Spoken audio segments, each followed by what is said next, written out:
1992ஆம் வருஷம் என்னுடைய வாழ்க்கையில ஒரு மிகப்பெரிய ஒரு ஒரு மோசமான ஒரு நிலைமையில நான் இருந்தேன்.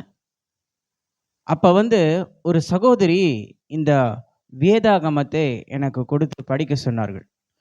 இந்த வேதாகமத்தை நான் அன்று படித்திருக்காவிட்டால், இன்று உங்களுக்கு முன்பாக உட்கார்ந்து பேசிக் கொண்டிருக்க மாட்டேன். அப்படிப்பட்ட ஒரு மோசமான ஒரு சூழ்நிலையில ஆண்டவர், அதாவது அவரை அறியாத ஒரு மகனாக இருந்த என்னை ஆண்டவர் இந்த வேதத்தின் மூலமாக, இந்த வேதத்தில் உள்ள வார்த்தைகள் மூலமாக சந்தித்தார். என்னோடு கூட அன்று பேசினார். அதனால தான் பாருங்க, இத்தனை வருடமாக நான் ஆண்டவருக்காக நான் வாழ்ந்து கொண்டிருக்கிறேன். எனவே அன்பானவர்களே, வேதம் என்பது நம்முடைய வாழ்க்கைக்கு ரொம்ப முக்கியமான ஒரு காரியம். வேதத்தில் உள்ள வார்த்தைகள் எல்லாம் ஜீவனுள்ள வார்த்தைகள். அந்த வார்த்தைகள் நம்மை உயிர்ப்பிக்கக்கூடிய வார்த்தைகள். அதனால தான் வேதம் நமக்கு போதும் என்ற தலைப்புல நாம இந்த பைபிள் ஸ்டடி படிக்க வந்திருக்கிறோம். இந்த வேதத்தில் இருக்கிற அநேக காரியங்களை நாம கற்றுக்கொள்ள போகிறோம். அதற்கு முன்பாக நாம் கண்களை மூடி ஆண்டவரை நோக்கி பார்ப்போம். ஸ்தோத்திரம் ஆண்டவரே, ஸ்தோத்திரம் கர்த்தாவே. எங்களை அதிகமாய் நேசிக்கின்ற எங்கள் அன்பின் பரலோக பிதாவே, இப்பொழுதும் ஆண்டவரே, இந்த நேரத்தில் மீட்பராகிய இயேசு கிறிஸ்துவின் நாமத்தின் மூலமாய் சமூகத்திற்குள்ளே வருகிற ராஜா. ஆண்டவரே, இதோ நாங்கள் கற்றுக்கொள்ளவிருக்கிற இந்த வேத பாடத்தை உம்முடைய கரத்தில் நாங்கள் ஒப்புக் கொடுக்கிறோம். ஆண்டவரே, ஆரம்பம் முதல் முடிவு வரை நீர் எங்களோடு கூட இருந்து இதை கற்றுக்கொள்ள தேவையான ஞானத்தை நீர் எங்களுக்கு கொடுக்கும்படியாய் நாங்கள் ஜெபிக்கிறோம். ஆண்டவரே, கர்த்தருடைய வேதம் குறைவற்றதும் ஆத்துமாவை உயிர்ப்பிக்கிறதுமாயிருக்கிறது என்று அப்பா நாங்கள் வசனத்திலே வாசிக்கிறோம் ராஜா. அதன்படி ஆண்டவரே, எங்களை உயிர்ப்பிக்கக்கூடிய இந்த வேத வசனங்களை, வார்த்தைகளை நாங்கள் புரிந்து கொள்ள ஆண்டவரே, இதில் என்னென்ன சத்தியங்களை எல்லாம் நீர் எங்களுக்கு சொல்லி கொடுக்கிறீரோ அந்த சத்தியங்களை எல்லாம் நாங்கள் அறிந்து கொள்ள தேவரீர் எங்களுக்கு அருள் புரியும்படியாக ஜெபிக்கிறேன். என்னோடு கூட இணைந்திருக்கிற ஒவ்வொருவரையும் கரத்தில் ஒப்பு கொடுக்கிறேன். ஒவ்வொருவரையும் ஆண்டவரே, இதற்காக நீர் ஆயத்தப்படுத்துங்க ராஜா. எல்லா துதிக நமக்குமே உமக்கே செலுத்துகிறோம். மீட்பரும் இரட்சகரும் ஆகிய இயேசு கிறிஸ்துவின் நாமத்தின் மூலமாய் ஜெபிக்கிறோம் எங்கள் அன்பின் பிதாவே, ஆமேன். அன்பானவர்களே, ஏற்கனவே நாம மத்தேயு 1ஆம் அதிகாரம் முதல் 3ஆம் அதிகாரம் வரை உள்ள வசனங்களிலே முக்கியமான வசனங்களை எல்லாம் நாம் வாசித்து நம்ம கற்றுக்கொண்டு வருகிறோம். இன்றைய தினத்தில் நாம 4ஆம் அதிகாரத்திலிருந்து, அதாவது மத்தேயு எழுதின சுவிசேஷம் 4வது அதிகாரத்திலிருந்து நாம தெரிந்து கொள்ள போகிறோம். இந்த மத்தேயு 4ஆம் அதிகாரத்தில் மொத்தம் 25 வசனங்கள் இருக்கின்றன. இந்த அதிகாரத்தை நாம 4 பிரிவுகளாக பிரிக்கலாம். அதாவது 1வது வசனம் முதல் 11வது வசனம் வரை இயேசுவுக்கு வந்த சோதனையை குறித்து அங்கே எழுதப்பட்டிருக்கிறது. 12வது வசனம் முதல் 17வது வசனம் வரை இயேசு பிரசங்கிக்க ஆரம்பிக்கிறதை குறித்து நாம் அங்கே தெரிந்து கொள்கிறோம். 18வது வசனம் முதல் 22வது வசனம் வரை முதலாவது சீஷர்களை இயேசு அழைக்கின்ற காரியத்தை நாம் பார்க்கின்றோம்.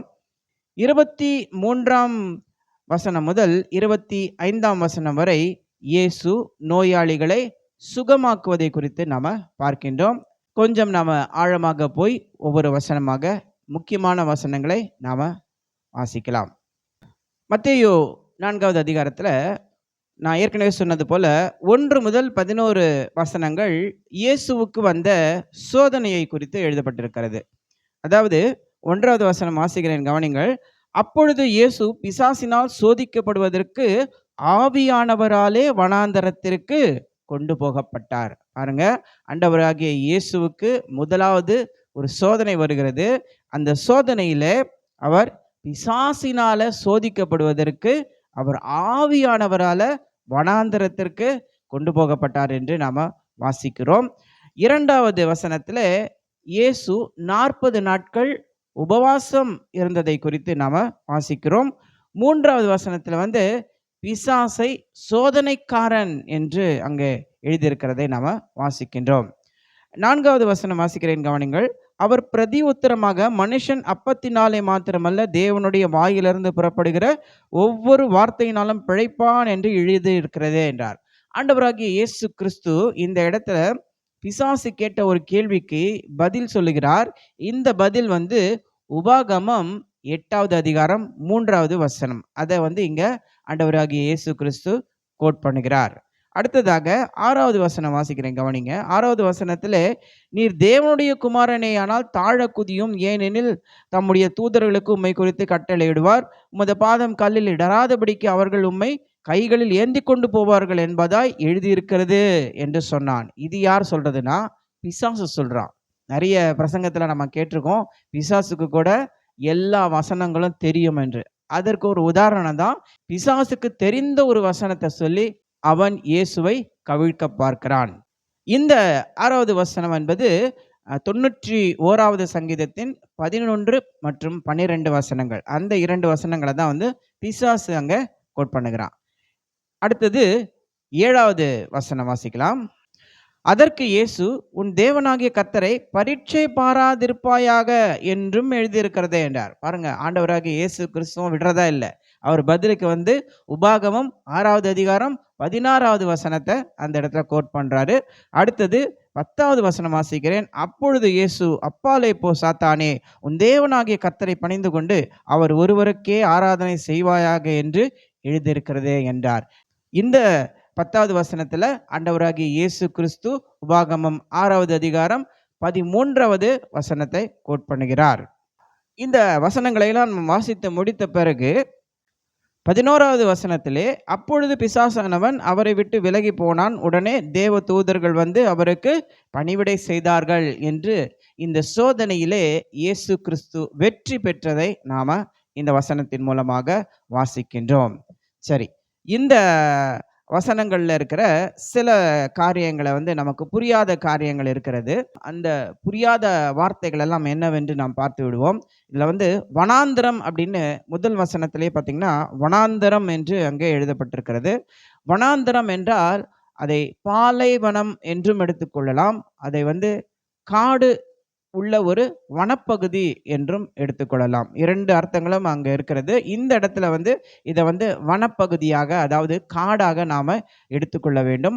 5வது வசனத்துல பாருங்க, 5வது வசனம் வாசிக்கிறேன். அப்பொழுது பிசாசு அவரை பரிசுத்த நகரத்திற்கு கொண்டு போய் தேவாலயத்து உப்பரிகையின் மேல் அவரை நிறுத்தி அப்படின்னு நம்ம வாசிக்கிறோம்.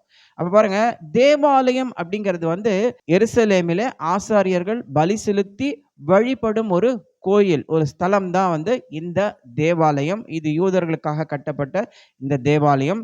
இதனுடைய உப்பரிகை என்று அவன் சொல்வது உப்பரிகை அப்படிங்கிறது அந்த தேவாலயத்தினுடைய உச்சியை தான் அவன் உப்பரிகை என்று சொல்லுகிறான்.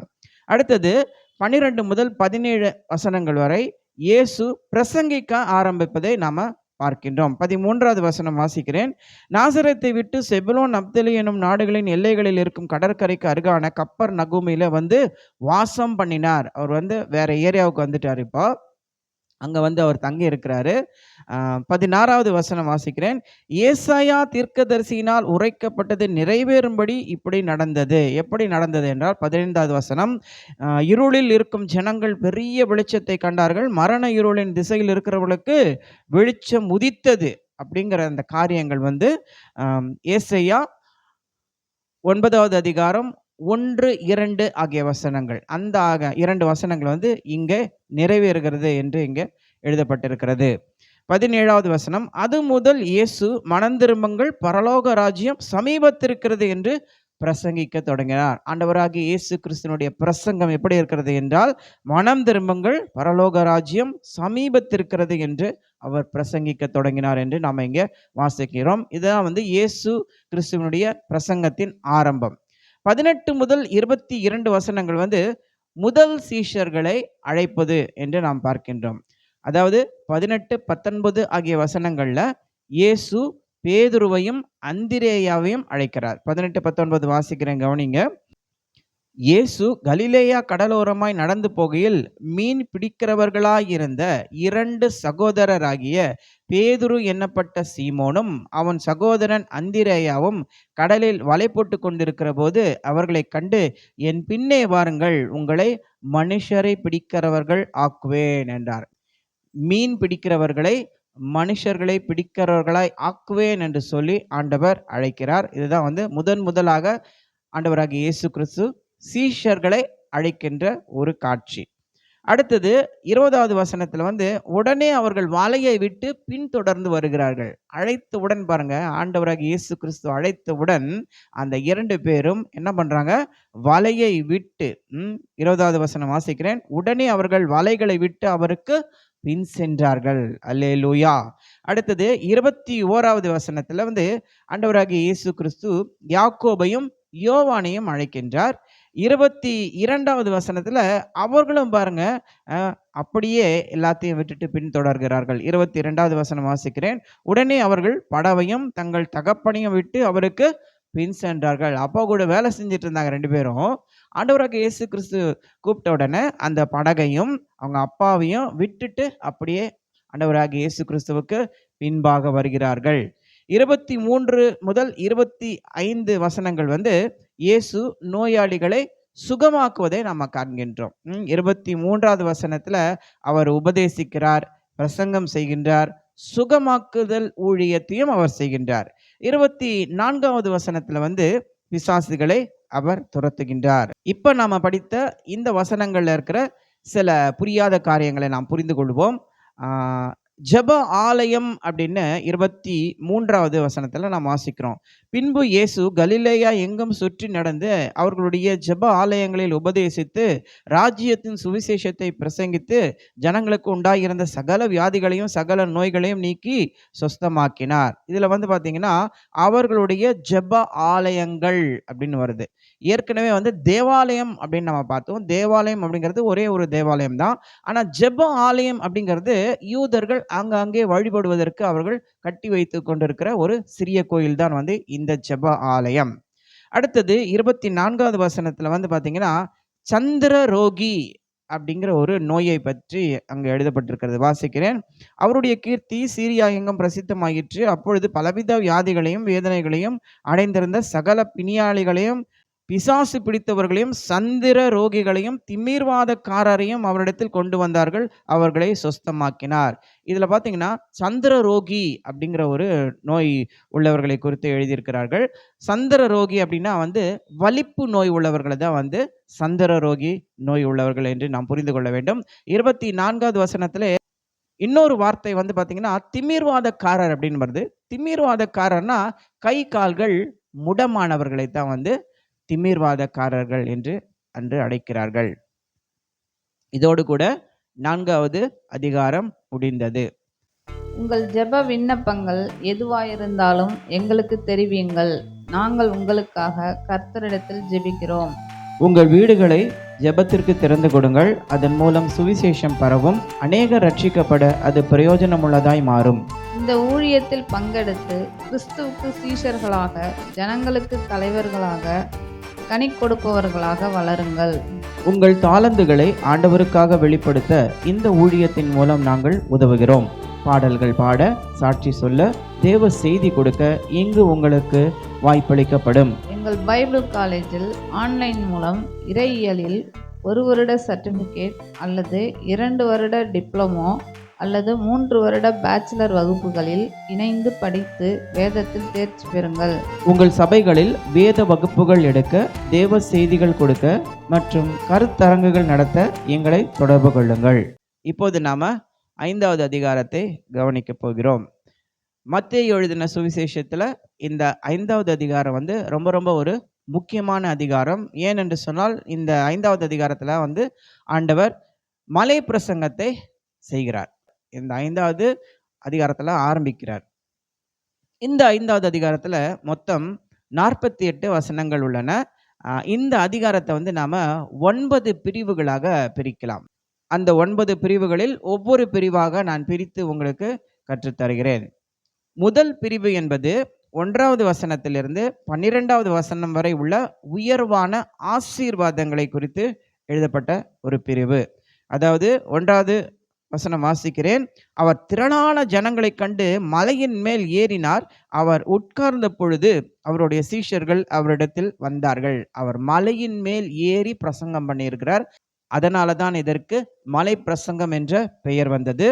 2வது வசனம், அப்பொழுது அவர் தம் வாயை திறந்து அவர்களுக்கு உபதேசித்து சொன்னது என்னவென்றால், பாருங்க, மலை மேல ஏறுறாரு, அடுத்தது உபதேசிக்க ஆரம்பிக்கிறார்.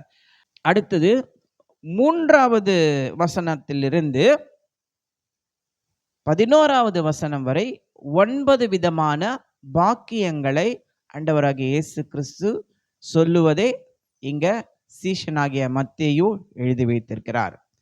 மத்தேயு 5வது அதிகாரம் 13வது வசனம் முதல் 16வது வசனம் வரை உப்பை குறித்தும் ஒளியை குறித்தும் ஆண்டவர் சொல்லுகிறார். அதாவது மனிதர்களின் முக்கியத்துவத்தை குறித்து நாம் உப்பாய் இருக்கிறோம். வாசிக்கிறேன், கவனிங்க. 13வது வசனம், நீங்கள் பூமிக்கு உப்பாய் இருக்கிறீர்கள். உப்பானது சாரமற்று போனால் எதனால் சாரமாக்கப்படும்? வெளியே கொட்டப்படுவதற்கும் மனுஷரால் மிதிக்கப்படுவதற்குமே ஒழிய வேறொன்றுக்கும் உதவாது. பாருங்க, நாம இந்த பூமிக்கு எப்படி இருக்கிறோமா? உப்பாய் இருக்கிறோமா. அடுத்தது 14வது வசனத்துல மனிதர்களின் முக்கியத்துவத்தை குறித்து அவர் சொல்லும் பொழுது வெளிச்சமாய் இருக்கிறோம் அப்படின்னு சொல்றாரு. வாசிக்கிறேன், கவனிங்க. 14வது வசனம், நீங்கள் உலகத்துக்கு வெளிச்சமாய் இருக்கிறீர்கள். மலையின் மேல் இருக்கிற பட்டணம் மறைந்திருக்க மாட்டாது அப்படின்னு சொல்லி நம்மை உயர்த்தி ஆண்டவர் பேசுகிறார். 15வது வசனத்துல மனிதர்களின் முக்கியத்துவத்தை குறித்து அவர் சொல்லும்போது நம்மை விளக்கு என்று சொல்லுகிறார். 15வது வசனம் வாசிக்கிறேன், கவனிங்க. விளக்கை கொளுத்தி மரக்காலால் மூடி வைக்காமல் விளக்கு தண்டின் மேல் வைப்பார்கள். அப்பொழுது அது வீட்டில் உள்ள யாவருக்கும் வெளிச்சம் கொடுக்கப்படும். கர்த்தராகிய இயேசு கிறிஸ்துவினால் ரட்சிக்கப்பட்டு அவருடைய பிள்ளைகளாக வாழ்கின்ற நாம் அந்த 9 விதமான பாக்கியங்களுக்கும் நாம் பங்குடையவர்களாக இருக்க வேண்டும். அதன் பிறகு ஆண்டவராகிய இயேசு கிறிஸ்து அந்த 9 பாக்கியங்களை சொல்லிவிட்டு 3 முக்கியமான உதாரணங்களை சொல்லி நம்முடைய முக்கியத்துவத்தை அங்கே நிலைநாட்டுகிறார். அதற்கும் நாம் பங்குள்ளவர்களாய் இருக்க வேண்டும். அல்லேலூயா. 16வது வசனத்துல ஆண்டவர் என்ன சொல்றாருன்னா, இவ்விதமாய் மனுஷர் உங்கள் நற்கிரியைகளை கண்டு பரலோகத்தில் இருக்கிற உங்கள் பிதாவை மகிமைப்படுத்தும்படி உங்கள் வெளிச்சம் அவர்கள் முன் பிரகாசிக்க கடவது. இப்படித்தான் நாம் வாழ வேண்டும் என்று நம்முடைய வாழ்வு முறையை குறித்து ஆண்டவராகிய இயேசு கிறிஸ்து இந்த இடத்துல சொல்கிறார். அடுத்த பிரிவு 17வது வசனம் முதல் 20வது வசனம் வரை நியாய பிரமாணத்தை நிறைவேற்ற வந்திருக்கிறேன் என்று ஆண்டவராகிய இயேசு கிறிஸ்து சொல்லுகின்ற சில காரியங்களை நாம் பார்க்கலாம். 17வது வசனத்துல வாசிக்கிறேன், கவனிங்க. நியாய பிரமாணத்தை ஆனாலும் தீர்க்க தரிசனங்களை ஆனாலும் அழிக்கிறதற்கு வந்தேன் என்று எண்ணிக்கொள்ளாதீங்கள், அழிக்கிறதற்கு அல்ல நிறைவேற்றுகிறதற்கே வந்திருக்கிறேன் என்று சொல்லுகிறார். பாருங்க, ஆண்டவராகிய இயேசு கிறிஸ்து நியாய பிரமாணத்தை நிறைவேற்ற வந்தேன் என்று இந்த வசனங்கள் மூலமாக சொல்லுகிறார். அடுத்தது 18வது வசனத்துல, வானமும் பூமியும் ஒழிந்து போனாலும் நியாய பிரமாணத்தில் உள்ளதெல்லாம் நிறைவேறும் அளவும் அதில் ஒரு சிறு எழுத்தாகிலும் ஒரு எழுத்தின் உறுப்பாகிலும் ஒழிந்து போகாது என்று மெய்யாகவே உங்களுக்கு சொல்லுகிறேன். அல்லேலூயா. பழைய ஏற்பாட்டின் முக்கியத்துவத்தை ஆண்டவர் இங்கே விளக்குகிறார். 19வது வசனத்துல போதிக்கிறவன் எப்படி போதிக்க வேண்டும் என்று சொல்லுகிறார். 19 வாசிக்கிறேன். ஆகையால் இந்த கற்பனைகள் எல்லாவற்றிலும் சிறிதானதொன்றை ஆகிலும் மீறி அவ்விதமாய் மனுஷருக்கு போதிக்கிறவன் பரலோக ராஜ்யத்தில் எல்லாரிலும் சிறியவன் எண்ணப்படுவான். இவைகளை கை கொண்டு போதிக்கிறவனோ பரலோக ராஜ்யத்தில் பெரியவன் எண்ணப்படுவான் என்று சொல்லி எப்படி போதிக்க வேண்டும் என்று ஆண்டவராகிய இயேசு கிறிஸ்து இங்கே சொல்லிக் கொடுக்கிறார்.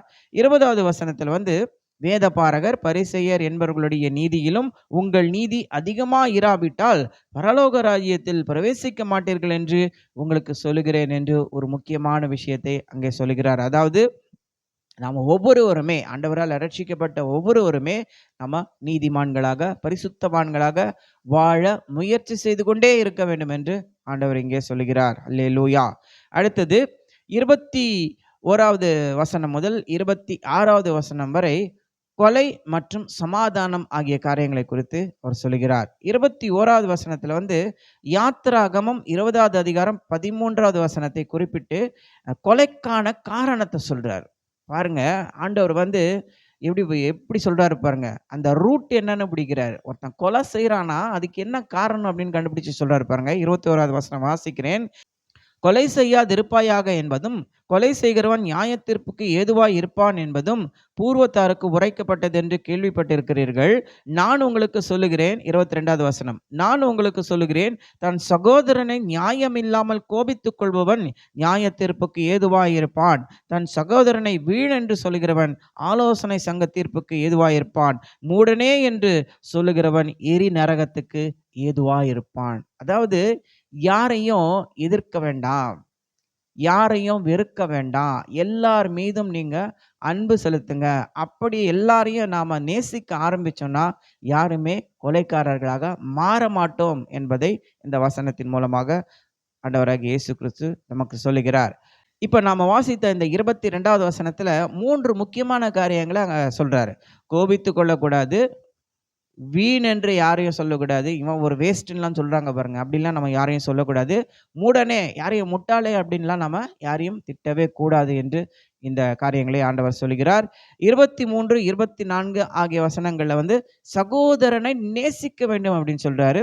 25, 26 ஆகிய வசனங்கள்ல பகை வேண்டாம் என்று சொல்லுகிறார். இப்படியாக கொலை செய்யாதிருப்பாயாக அப்படிங்கிறதுக்கு நிறைய விளக்கங்களை ஆண்டவர் கொடுக்கின்றார். மத்தேயு எழுதின சுவிசேஷம் 5வது அதிகாரம் 27வது வசனம் முதல் 30வது வசனம் வரை விபச்சாரத்தை குறித்து ஆண்டவர் சில காரியங்களை சொல்கிறார். 27வது வசனத்துல யாத்திராகமம் 20வது அதிகாரம் 14வது வசனத்தை அவர் கோட் பண்ணுகிறார். அதை குறிப்பிட்டு விட்டு விபச்சாரத்துக்கான காரணத்தை 28வது வசனத்தில் அவர் சொல்கிறார். 28வது வசனம் வாசிக்கிறேன், கவனிங்க.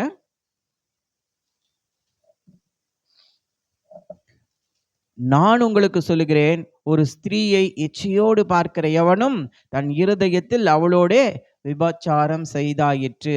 விபச்சாரத்துக்கான ரூட் காஸ் என்னங்கிறத, வேர் என்னங்கிறத ஆண்டவர் இங்கே விளக்குகின்றார். 29 மற்றும் 30வது வசனத்தை இச்சையை அடக்குவதற்கான வழியை ஆண்டவர் போதிக்கின்றார். 29, 30 வாசிக்கிறேன். உன் வலது கண் உனக்கு இடறல் உண்டாக்கினால் அதை பிடுங்கி எறிந்து போடு. உன் சரீரம் முழுவதும் நரகத்தில் தள்ளப்படுவதை பார்க்கிலும் உன் அவயவங்களில் ஒன்று கெட்டு போவது உனக்கு நலமாயிருக்கும். உன் வலது கை உனக்கு இடறல் உண்டாக்கினால் அதை தரித்து எறிந்து போடு. உன் சரீரம் முழுவதும் நரகத்தில் தள்ளப்படுவதை பார்க்கிலும் உன் அவயவங்களில் ஒன்று கெட்டுப்போவது உனக்கு நலமாயிருக்கும். அதாவது இச்சை எதெல்லாம் இச்சையை தோண்டுகிறதோ அதையெல்லாம் நாம வெறுத்து ஒதுக்க வேண்டும் என்று ஆண்டவர் இங்கே சொல்லுகிறார். 31, 32 ஆகிய வசனங்கள்ல விவாகரத்தை குறித்து ஆண்டவர் போதிக்கின்றார். உபாகமம் 24வது அதிகாரம் 1வது வசனத்தை 31வது வசனத்தில் அவர் கோட் பண்றார். 31வது வசனம் வாசிக்கிறேன். தன் மனைவியை தள்ளி விடுகிற எவனும் தள்ளுதற் சீட்டை அவளுக்கு கொடுக்கப்படவன் என்று உரைக்கப்பட்டது. அதாவது நியாயப்பிரமாணத்தில் அப்படி உரைக்கப்பட்டிருக்கிறது. அதற்கு 32ல் அவர் என்ன சொல்றாருன்னா, நான் உங்களுக்கு சொல்லுகிறேன், வேசித்தன முகாந்தரத்தினால் ஒழிய தன் மனைவியை தள்ளி விடுகிறவன் அவளை விபச்சாரம் செய்ய பண்ணுகிறவனாயிருப்பான். அப்படி தள்ளிவிடப்பட்டவனை விவாகம் பண்ணுகிறவனும் விபச்சாரம் செய்கிறவனாயிருப்பான். அதாவது திருமணம் செய்து கொண்டால் கடைசி வரை ஒரே மனைவியோடு ஒரே கணவனோடு நீங்கள் வாழுங்கள் என்று ஆண்டவர் இங்கே நமக்கு உபதேசிக்கின்றார். 33 முதல் 37வது வசனம் வரை சத்தியம் செய்வதை குறித்து அங்கே சொல்லுகிறார். 33வது வசனத்துல எண்ணாகமம் 30வது அதிகாரம் 2வது வசனத்தை அவர் கோட் பண்றாரு. அன்றியும் பொய்யாணையிடாமல் உன் ஆணைகளை கர்த்தர் முன்னிலையாய் செலுத்துவாயாக என்று பூர்வத்தாருக்கு உரைக்கப்பட்டதென்று கேள்விப்பட்டிருக்கிறீர்கள் அப்படின்னு எண்ணாகமும் 30வது அதிகாரம் 2வது வசனத்தை சொல்லிட்டு 34வது வசனம் முதல் 36வது வசனம் வரை சத்தியம் செய்ய வேண்டாம் அப்படின்னு சொல்றாரு. 37வது வசனத்துல உண்மையை பேசுங்கள் அப்படின்னு சொல்றாரு. 37வது வசனம் வாசிக்கிறேன், கவனிங்க. உள்ளதை உள்ளதென்றும் இல்லதை இல்லதென்றும் சொல்லுங்கள், இதற்கு மிஞ்சினது தீமையினால் உண்டாயிருக்கும் என்று சத்தியத்தை பேசுங்கள், உண்மையை பேசுங்கள் என்று ஆண்டவர் இங்கே நமக்கு அறிவுறுத்துகின்றார். 38வது வசனம் முதல் 42வது வசனம் வரை தீமையை எதிர்க்க வேண்டாம் அப்படின்னு சொல்றாரு. அதுல 38வது வசனத்துல யாத்திராகமம் 21வது அதிகாரம் 24வது வசனம், லேவியராகமம் 24வது அதிகாரம் 20வது வசனம், உபாகமம் 19வது அதிகாரம் 21வது வசனம். இந்த 3 வசனங்களை 38ல அவர் சொல்றாரு. வாசிக்கிறேன், கவனிங்க.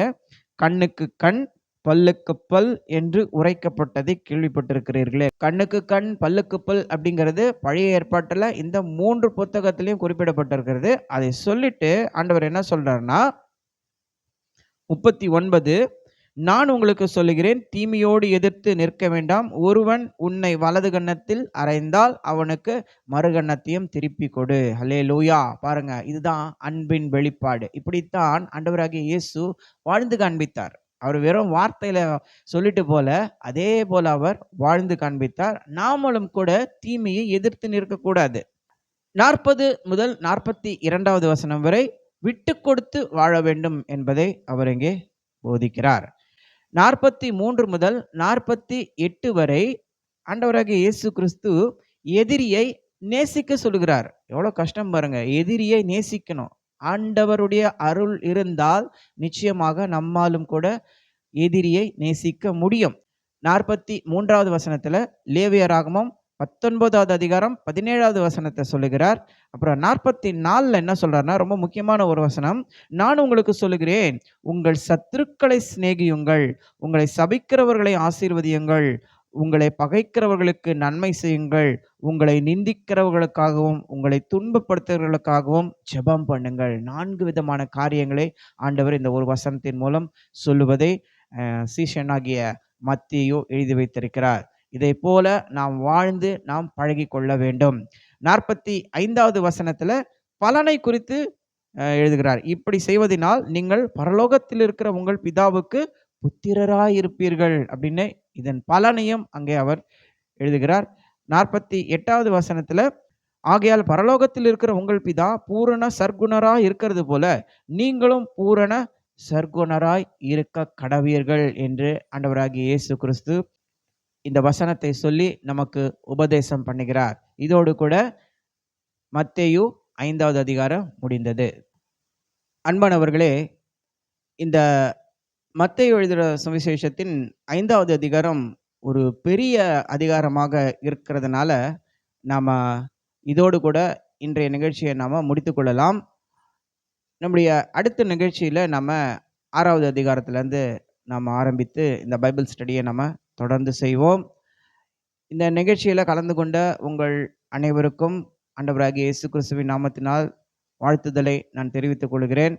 இது பிடித்திருந்தால் லைக் பண்ணுங்கள். ஏதாவது சந்தேகம் இருந்தால் கமெண்ட்டில் சொல்லுங்கள். நீங்கள் ஆசீர்வதிக்கப்பட வேண்டும் என்று நினைத்தால் மற்றவங்களுக்கு ஷேர் பண்ணுங்கள். ஒருவேளை இது வரைக்கும் நீங்கள் எங்கள் சேனலை சப்ஸ்கிரைப் பண்ணாமல் இருந்தீங்கன்னா சப்ஸ்கிரைப் பண்ணுங்கள். இப்படிப்பட்ட நிறைய காரியங்களை, வேதத்தை குறித்த அநேக காரியங்களை நாம் இந்த நிகழ்ச்சிகள் மூலமாக தெரிந்து கொள்வோம். பூரண சர்க்குணராய் ஆகுங்கள் என்று ஆண்டவராகிய இயேசு கிறிஸ்து சொன்னது போல இதையெல்லாம் நாம் கற்றுக்கொண்டு பூரண சர்க்குணராய் நாம் மாறுவோம். கர்த்தர் உங்களை ஆசீர்வதிப்பாராக. உங்கள் ஜெப விண்ணப்பங்கள் எதுவாயிருந்தாலும் எங்களுக்கு தெரிவியுங்கள். நாங்கள் உங்களுக்காக கர்த்தரிடத்தில் ஜெபிக்கிறோம். உங்கள் வீடுகளை ஜெபத்திற்கு திறந்து கொடுங்கள். அதன் மூலம் சுவிசேஷம் பரவும். அநேகர் ரட்சிக்கப்பட அது பிரயோஜனமுள்ளதாய் மாறும். இந்த ஊழியத்தில் பங்கெடுத்து கிறிஸ்துவுக்கு சீஷர்களாக, ஜனங்களுக்கு தலைவர்களாக, கனி கொடுப்பவர்களாக வளருங்கள். உங்கள் தாளந்துகளை ஆண்டவருக்காக வெளிப்படுத்த இந்த ஊழியத்தின் மூலம் நாங்கள் உதவுகிறோம். பாடல்கள் பாட, சாட்சி சொல்ல, தேவ செய்தி கொடுக்க இங்கு உங்களுக்கு வாய்ப்பளிக்கப்படும். எங்கள் பைபிள் காலேஜில் ஆன்லைன் மூலம் இறையியலில் 1 வருட சர்டிஃபிகேட் அல்லது 2 வருட டிப்ளமோ அல்லது 3 வருட பேச்சுலர் வகுப்புகளில் இணைந்து படித்து வேதத்தில் தேர்ச்சி பெறுங்கள். உங்கள் சபைகளில் வேத வகுப்புகள் எடுக்க, தேவ செய்திகள் கொடுக்க மற்றும் கருத்தரங்குகள் நடத்த எங்களை தொடர்பு கொள்ளுங்கள்.